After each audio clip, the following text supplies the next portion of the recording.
Let's move on to the post-war period and the heightening tensions in the United States over the civil rights movement.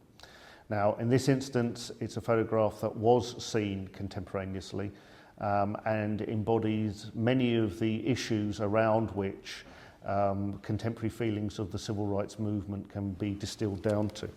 So if we take this image, which was taken in Jackson, Missouri in 1965, and again, Underexposed describes it as an iconic image of the time.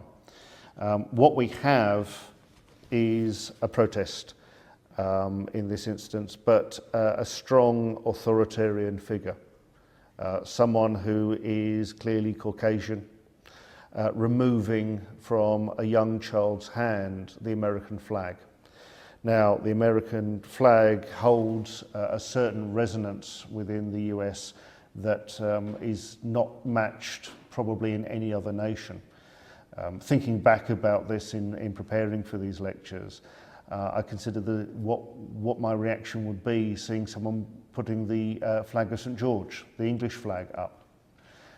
In the 1980s, I think there was a real discussion about this being wrestled back as an image for England from those on the far right. Certainly in the 1970s, the National Front used the flag of St. George very widely as portraying as embodying some of their imagery. I think there's still a slight resonance in this country about putting the flag of St. George up as opposed to the Union flag.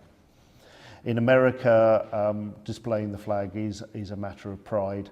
And I'd like you to think back to news reports on Sinead O'Connor in the 1990s, where she was portrayed as being very negative towards the flag and was at least once booed off stage while performing in America.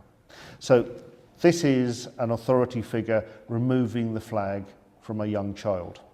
It's a 9-year-old. He's an African American.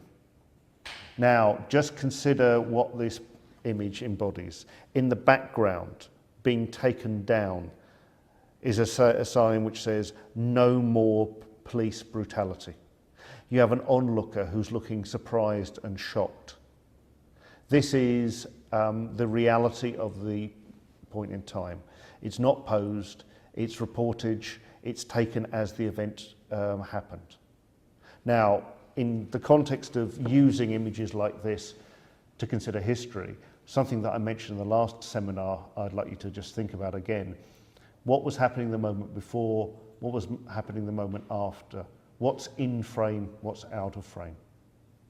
In this context, I very briefly described this image, and looking at it, it appears to be superiority and authority shown by someone in officialdom over a youth, a very young child, who at this point is just displaying the American flag.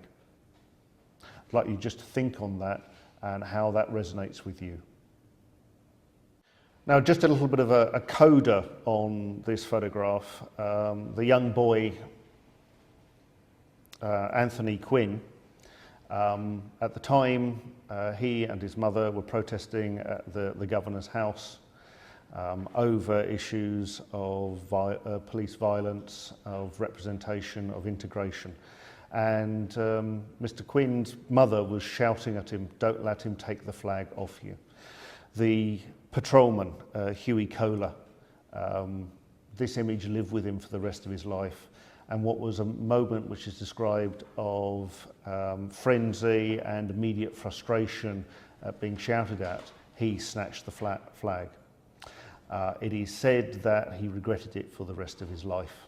So again, one moment, one time, two individuals, and a message which lives beyond that time, that moment, and caricatured that person, in the case of the patrolman, far beyond what his actions might have justified otherwise. So again, thinking about what we have with images, how they actually can have greater meaning than the individual event itself, because they are there for posterity.